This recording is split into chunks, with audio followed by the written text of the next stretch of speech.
Bienvenue au 19h30 de Congo 26 Télévision. Voici les principaux titres de cette grande édition du journal. La déclaration de principe entre la RDC et le M23 continue de faire réagir, alors que la MOUCA salue un pas vers le désescalade. L'UDPS monte au créneau pour défendre la portée politique et sécuritaire de cet accord de principe. Le monde des médias en deuil en République démocratique du Congo. Le journaliste Jacques Moukalal s'est éteint. Une figure bien connue de la profession tire sa révérence après plusieurs années d'engagement et de rigueur journalistique. Et puis, en sport, football, la recommandation du tribunal arbitral de sport de la Fédération internationale de football association n'a pas trouvé de solution. Un écho favorable auprès de la Linafoot qui se déclare incapable de relancer le championnat national. Une décision qui risque de plonger un peu plus le ballon congolais dans l'impasse. Le développement de ces grands titres dans un instant. Le gouvernement congolais et les terroristes du M23 FC ont signé le samedi 19 juillet 2025 une déclaration de principe sous la médiation du Qatar, un accord visant à mettre fin aux hostilités et à jeter les bases d'un accord de paix durable dans la partie est de la République démocratique du Congo. Que retenir de cet accord de principe? Réponse dans ce récit de Didier Ilunga. Dans ces documents signés en présence du ministre d'État qatari des Affaires étrangères, il est clairement indiqué l'engagement de deux parties à rechercher une solution pacifique au conflit à travers la diplomatie et les négociations, conformément à l'esprit de la Constitution de la RDC, à la Charte de l'Union africaine, à celle des Nations unies et au droit international. Les deux parties s'engagent donc à coopérer pleinement avec les organisations internationales et régionales dans le respect de la souveraineté et de l'intégrité territoriale de la RDC afin de protéger les populations civiles et de mettre en œuvre les principes énoncés. La déclaration prévoit un engagement à un cessez-le-feu permanent interdisant les attaques aériennes, terrestres, maritimes ou lacustres, ainsi que tous les actes de sabotage, la propagande haineuse et toute tentative de prise de nouvelles positions par la force. Un mécanisme de supervision et de vérification sera mis en place pour définir les modalités du cessez-le-feu et en garantir la mise en œuvre. Les parties conviennent également de s'abstenir de tout acte susceptible de compromettre le bon déroulement de ces processus. Quant à la question de retour des réfugiés et de personnes déplacées, les signataires s'engagent à adopter des mesures de confiance visant à rassurer la population congolaise et à créer un climat favorable au dialogue. Il souligne l'importance de la mise en œuvre rapide de ces mesures, dont la création, avec l'appui du Comité international de la Croix-Rouge, d'un mécanisme permettant, dans le respect du droit congolais, la libération de prisonniers et détenus identifiés par les deux parties. Sur la question de la restauration de l'autorité de l'État, la déclaration souligne que celle-ci constitue une conséquence logique du règlement des causes profondes du conflit. L'accord de paix à venir devra préciser les modalités et le calendrier de cette restauration sur l'ensemble du territoire national. Les textes prévoient aussi que le retour des réfugiés et de personnes déplacées se fera dans des conditions sûres, volontaires et dignes, en conformité avec le droit humanitaire international et dans le cadre de mécanismes tripartites associant la RDC, le pays d'accueil et le HCR. Les parties expriment leur engagement à coopérer avec la MONUSCO et le mécanisme régionaux pour assurer la protection des civils et la mise en œuvre du cessez-le-feu dans le cadre d'un mécanisme de vérification conjointement défini. Rappelons que la signature de l'accord global de paix est fixée au 17 août entre le gouvernement et les rebelles. Les négociations officielles entre les deux parties s'ouvriront le 8 août, tandis que la mise en œuvre des engagements prévus débutera dès le 29 juillet. Au lendemain de la signature de la déclaration de principe entre les experts du gouvernement de la République démocratique du Congo et les terroristes du M23 FC à Doha, la coalition de l'opposition politique, la MOUCA, a, dans un communiqué de presse signé ce 20 juillet 2025 par son vice-président, salué la signature de Doha au Qatar, perçue comme un pas dans la bonne direction vers une solution durable pour la fin de la guerre dans la partie est de la République démocratique du Congo. Suivez. La MOUCA, par son coordonnateur Martin Fayulu Madidi, a exprimé sa reconnaissance envers le gouvernement du Qatar et des États-Unis d'Amérique pour leur rôle dans ce processus de paix. La coalition politique insiste sur des conditions fondamentales pour garantir une paix durable et véritablement inclusive. La Mouka rappelle l'impératif d'une mise en œuvre intégrale de la résolution 2773 du Conseil de sécurité des Nations Unies, en particulier ses points 2 et 4, ce qui implique pour Martin Fayulu et ses pairs une cessation immédiate des hostilités et le retrait de l'AFC M23 de Goma, Bukavu et de toutes les zones sous son contrôle, y compris les routes terrestres et lacustres. Le communiqué exige également le démantèlement complet des administrations parallèles illégitimes mises en place sur les territoires congolais, soulignant que ces retraits ne doivent pas être entravés. Au-delà de ces recommandations cruciales, la Mouka réclame également la justice pour tous les crimes commis dans l'est de la RDC, afin de garantir la vérité, la réparation pour les victimes et une véritable réconciliation. La Mouka rappelle aussi que l'unité, la réconciliation et la cohésion nationale ne peuvent être atteintes qu'à travers la cessation active des hostilités et la mise en place d'un véritable dialogue inclusif entre toutes les forces de la nation. Dans cette optique, la Mouka soutient l'organisation d'un dialogue national inclusif qui réunirait toutes les parties prenantes congolaises sous la médiation conjointe de la CNCO et de l'Église du Christ au Congo, avec la facilitation de l'Union africaine. Plusieurs réactions après la signature samedi dernier à Doha, au Qatar, de l'accord de principe entre la délégation du gouvernement de la République démocratique du Congo et les terroristes du M23 AFC. À l'UDPS, son secrétaire général Augustin Kabouya a défendu l'esprit de la lettre de cet accord. C'était au cours d'une matinée politique tenue dimanche au siège du parti sur la 11e rue limitée résidentielle. Ambiance tendue, mais discours de vérité. Le siège de l'Union pour la démocratie et le progrès social, UDPS, a vibré au rythme d'une matinée politique axée sur l'accord de principe signé à Doha et celui de paix entre la RDC et le Rwanda à Washington. Live.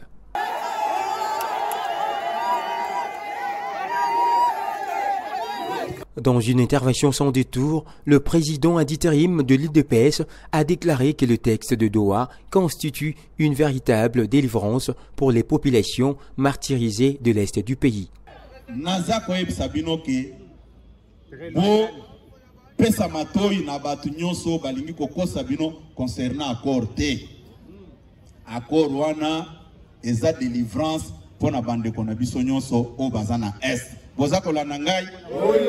Et puis, la sous-traitance au ya Rwanda wana, bayakina ba diversion na bangono, il faut tozonge la fédéralisme. Mais baza kweme une chose de son contraire. Constitution na biso ezolo be makambu ya fédéralisme te. Mais tant motolobaki tout changer constitution. Oh, bo toucher kunate. Mais c'est quoi bako comme c'est le bino fédéralisme ngondene. Au monique Batu, ceux qui osent ça la likamuna motema mabe et souga kaka ndengwana. Concernant les textes de Washington, Augustin Kabouya a annoncé la mise en place d'un mécanisme de vulgarisation de l'accord de paix RDC-Rwanda afin que la population comprenne les enjeux réels de ces textes et rejette les interprétations tendancieuses. Le président de la République, Félix Tshisekedi, avait initialement rejeté tout dialogue avec le M23 qu'il considérait comme terroriste. Kinshasa imposait comme préalable non négociable le retrait du mouvement M23 des zones occupées. Or, la déclaration de Doha ne mentionne aucun retrait. La ligne rouge serait-elle déjà franchie? Voici la réponse du diplomate et ancien vice-premier ministre, ministre des Affaires étrangères, Léonard Sheokitundu, dans cet extrait du magazine Invité avec Fabien Lumbala ou Akalangi. On a accepté quand même de prendre langue avec ce mouvement, mais en rabaissant le niveau des interlocuteurs. C'est pour ça qu'on a désigné les experts qui représentent la République démocratique du Congo lors de ces pourparlers. Effectivement, le président de la République ne voulait pas prendre langue au niveau gouvernemental avec le M23, parce que, je vous rappelle encore une fois, il y a deux éléments importants que l'opinion doit savoir. Le M23 a été complice de l'agression de notre pays. premier reproche qu'on lui fait. Deuxième reproche, c'est la violation de la Constitution de la République démocratique du Congo. Beaucoup de gens n'en parlent pas, mais l'article 52 de la Constitution stipule que le peuple congolais a droit à la paix et à la sécurité. Et qu'aucune personne, aucun groupe d'individus ne peut utiliser une portion du territoire de la République démocratique du Congo pour menacer l'État congolais. C'est ce que le M23 a fait en occupant une partie du territoire. Donc il y a une infraction extrêmement grave par rapport à la loi fondamentale de la République démocratique du Congo. C'est pour cette raison que le chef de l'État, s'il a fixé cette ligne rouge, ce n'était pas pour rien. C'est à cause de ces deux charges qui pèsent lourdement sur celui qui a servi de bras armé pour l'agression de notre pays, pour le compte du Rwanda. C'est pour cette raison. Alors, vu le fait qu'on a opté pour la solution pacifique, le président de la République a finalement accepté qu'il y ait une délégation qui a rencontré le groupe armé en question, mais à un niveau qui correspondrait effectivement à l'importance de ce mouvement. Une nouvelle plateforme voit le jour dans la sphère éducative en République démocratique du Congo. Il s'agit du site www.diplome.cd, considéré comme une première solution numérique dans la certification des diplômes d'État reposant sur des nouvelles technologies. Elle marque également un tournant décisif dans la modernisation du système éducatif congolais. Sa validation a eu lieu lors du 52e Conseil de ministres tenu vendredi à la cité de l'OUA. Le point avec le ministre de la Communication et des Médias, porte-parole du gouvernement, Patrick Mouyaya Katamboué, dans cet extrait choisi par notre confrère Trésor Corneille Tambi Yikoma. La ministre d'État, ministre de l'Éducation nationale et Nouvelle Citoyenneté, a informé le Conseil du lancement officiel de la plateforme e-diplôme, un projet stratégique de sécurisation, de modernisation et de transparence dans la gestion des diplômes d'État en République démocratique du Congo. En effet, la plateforme www.diplome.cd, première solution numérique de certification des diplômes d'État reposant sur la technologie de la blockchain, constitue un tournant décisif dans la modernisation du système éducatif congolais. Elle vise à dématérialiser l'émission des diplômes, sécuriser les documents académiques via la technologie blockchain, faciliter leur vérification nationale et internationale, garantir l'accessibilité permanente aux diplômés, employeurs, universités et ambassades et assurer un archivage sécurisé et permanent sans perte de données même en cas d'évolution des systèmes internes. En termes d'impact attendu, la ministre d'État, ministre de l'Éducation, a évoqué la réduction drastique de la fraude aux diplômes, le gain de crédibilité internationale du système éducatif congolais et l'autonomisation des diplômés, car les diplômés auront une preuve directe de leur diplôme certifiant accessible en tout temps. Cette avancée majeure vers la transparence, la modernisation et la souveraineté numérique du système éducatif congolais positionne les systèmes éducatifs de la RDC comme un modèle de gouvernance en Afrique centrale. C'est une opportunité significative pour restaurer la confiance dans nos institutions éducatives et moderniser l'image du pays à l'international. Bien que les diplômes papier seront toujours disponibles, a-t-elle insisté, les diplômes électroniques viennent en complémentarité et ajoutent un niveau de sécurisation, de crédibilité et de pérennité. En culture, la première édition du Festival mondial de musique et de tourisme a été un succès inédit, organisé avec l'appui de l'ONU Tourisme. Didier Pambia et Zurab Pololikashvili, respectivement ministre congolais du tourisme et secrétaire général de l'ONU Tourisme, ont répondu aux questions des journalistes pour évaluer les défis du secteur touristique en République démocratique du Congo et dévoiler leurs ambitions pour le développement du tourisme dans notre pays. Tony Nzolameso pour le compte rendu. Nous avons Kinshasa, centre culturel et artistique des pays d'Afrique centrale, Didier Mpambia et Zurab Pololikashvili, répondant aux questions des professionnels de médias, ont partagé leur espoir pour le secteur touristique et culturel congolais. Dans son intervention, le secrétaire général de l'ONU Tourisme a témoigné l'enthousiasme des Congolais et promet de témoigner pour la RDC dès son retour. So I'm very impressed. I'm very happy to be here. I felt yesterday like at my home, thanks to you all. En 24 heures, j'ai vécu une journée incroyable. J'ai mangé les poissons frais du fleuve Congo, bu la bière et échangé avec le président Tshisekedi. On nous disait que l'Afrique se ressemble partout, mais la RDC est particulièrement diversifiée. Je suis heureux d'être ici et espère être de nouveau invité pour visiter d'autres régions de la République démocratique du Congo.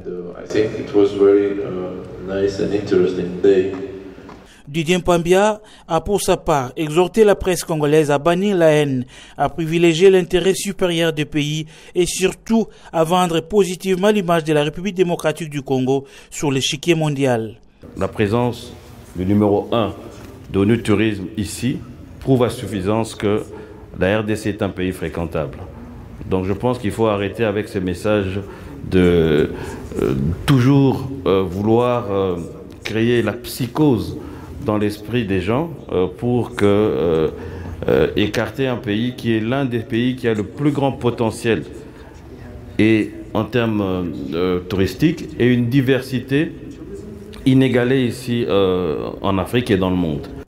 La première édition du Festival de la musique et du tourisme est un succès inédit. Didier Mpambia, ministre du Tourisme, a exprimé son vœu de voir cette activité être inscrite dans l'une des lignes budgétaires du gouvernement avant d'attirer des partenaires privés pour pérenniser ses projets. Dans un communiqué officiel daté du 21 juillet 2025, le professeur Modeste Bahati Lukwebo, deuxième vice-président du Sénat de la République démocratique du Congo, alerte l'opinion publique sur une grave usurpation d'identité visant son fils. Un individu mal intentionné se faisant passer pour Christian Bahati Mounsengo utilise frauduleusement cette identité pour extorquer de l'argent et obtenir divers avantages illégitimes. Face à cette escroquerie, le professeur Bahati dénonce fermement cette manipulation et annonce se réserver le droit de recourir aux voies judiciaires. Le professeur Modeste Bahati Lukwebo, deuxième vice-président du Sénat, alerte l'opinion tant nationale qu'internationale de l'usurpation criminelle et frauduleuse de l'identité de son fils par un certain individu qui se fait passer comme étant Monsieur Christian Bahati Mounsengo. Cet individu use de cette fausse qualité pour manipuler l'opinion en vue de se faire remettre des grosses sommes d'argent et obtenir d'autres avantages illicites. Il est allé jusqu'à se faire délivrer le passeport numéro OP 1314 842 au nom de Bahati Christian en vue de justifier son escroquerie. Le professeur Modeste Bahati Lukwebo dénonce cette attitude malveillante de ce monsieur qui provoque une confusion volontaire, permanente, frauduleuse et dolosive d'identité entre deux personnes différentes au risque de lui causer un préjudice à sa famille bien éduquée et de porter atteinte à son image de marque. Face à cette situation, le professeur Modeste Bahati Lukwebo décline toute responsabilité par rapport aux actes frauduleux posés par ces messieurs et appelle toute l'opinion à la vigilance tout en se réservant le droit de saisir les instances judiciaires pour obtenir réparation. Fait à Kinshasa le 21 juillet 2025, professeur Modeste Bahati Lukwebo, deuxième vice-président du Sénat. Et cette triste nouvelle, notre confrère Jacques Moukaling Makal, une figure emblématique de la radio-télévision nationale congolaise RTNC, est décédé ce lundi matin à Kinshasa, ancien directeur de la presse présidentielle sous Joseph Kabila. Jacques Moukaling Makal est décédé à Kinshasa le lundi 21 juillet. Il était également connu pour son engagement dans la communication institutionnelle et son blog sur les questions environnementales et sociales. Paix à son âme. Et puis sport, football, la Ligue nationale de football de la République démocratique du Congo se déclare incapable de relancer le play-off du championnat tel que recommandé par le tribunal arbitral du sport de la FIFA.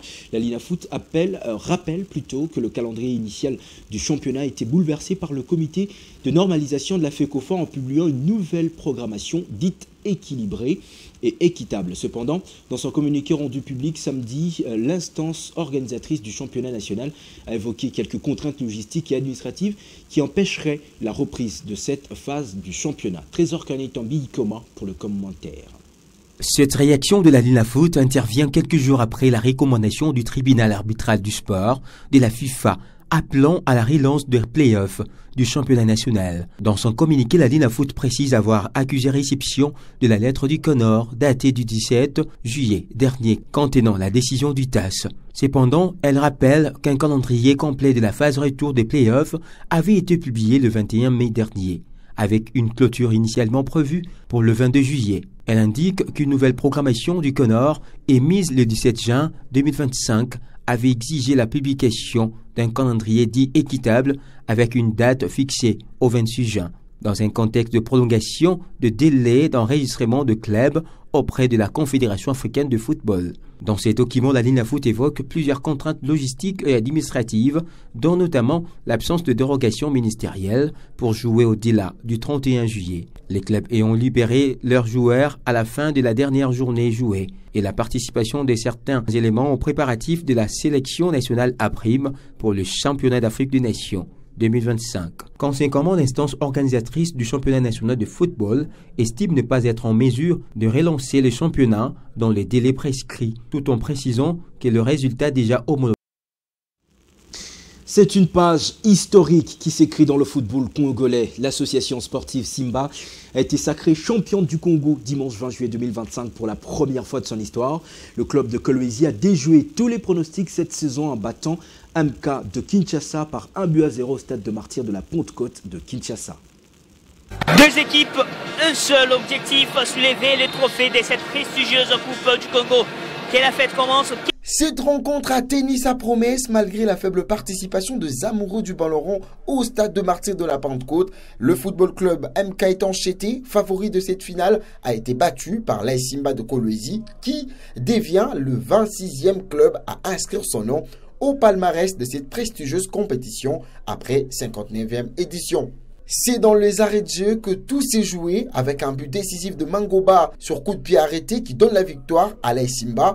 Une fin cruelle pour le football club MK qui visait un troisième sacre sous la présidence de Max Moquet, mais qui répare avec la médaille d'argent et une prime de 150 000 $. De son côté, l'AS Simba, fondée en 2002, embauche des 150 000 $ et surtout décroche sa place en Coupe de la Confédération de la CAF pour la saison prochaine. Ces sacres marquent une revanche éclatante pour un club déterminé qui succède à l'AS Vita Club de Kinshasa. Le football congolais prouve une fois de plus qu'il reste riche en surprises et l'AS Simba peut savourer désormais son tout premier titre national, salué dans le 26 provinces du pays.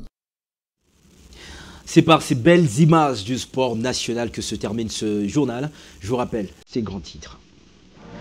La déclaration de principe entre la RDC et le M23 continue de faire réagir, alors que la Mouka salue un pas vers la désescalade. L'UDPS monte au créneau pour en défendre la portée politique et sécuritaire. Le manque de médias en deuil en RDC, le journaliste Jacques Moukalin Makal s'est éteint. Une figure bien connue de la profession tire sa révérence après plusieurs années d'engagement et des rigueurs journalistiques. Et puis, en sport, football, la recommandation du tribunal arbitral de sport de la FIFA n'a pas trouvé un écho favorable auprès de la Linafoot qui se déclare incapable de relancer le championnat national. Une décision qui risque de plonger un peu plus le ballon congolais dans l'impasse.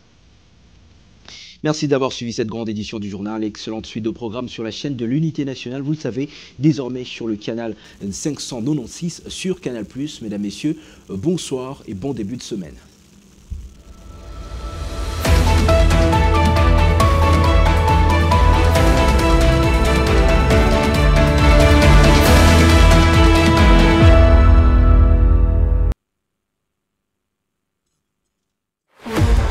Nous devons transformer nos faiblesses et différences en opportunités substantielles